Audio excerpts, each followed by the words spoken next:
गरम गरम उषुना भात को पतला पतला झोल थिबा छुई आलू माछ तरकारी काहाकू बा भल न लागे। घरे थिबा से नीतिदिनिया मसला ता सहित छुई आलू और माछर कॉम्बिनेशन आपणक तरकारी टेस्ट को चार चांद लगे दब। जदि आपण माने ट्राई करना तो गोटे थर निश्चिंत ट्राई करंतु। प्रथमे मु माछ को धोई लुण हल्दी गुंड दे भाजी नेची। तापरे सजना छुई को चोपा छड़े लंबा लंबा करी काटी पानी रे पके दबा।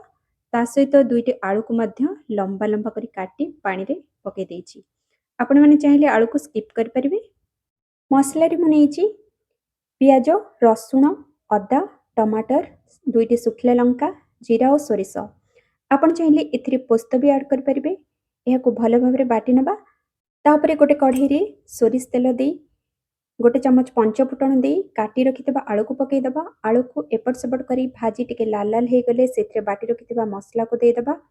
एबे मसला को टिके कसला परे सेथिरे आमार नीतिदिनिया बेसिक मसला को दे दबा जेमिति कि हळदी गुंड जीरा गुंड धनिया गुंड लंका गुंड आ स्वाद अनुसार लुण दे भलो भाबरे गोळई सेथिरे आवश्यक मुताबक गरम पानी दे फुटिया पई छाडी दबा।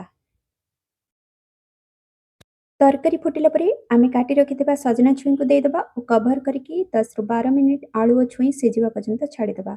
परिबा सब सिझिला परे सेथिरे भजा माछ को पके दे तरकारी को आउ दुई फुट आसीबा पर्यंत छाडी दबा। तापरे गैस रो फ्लेम को बंद करी गरम मसला और कटा धनिया पत्र पके दबा।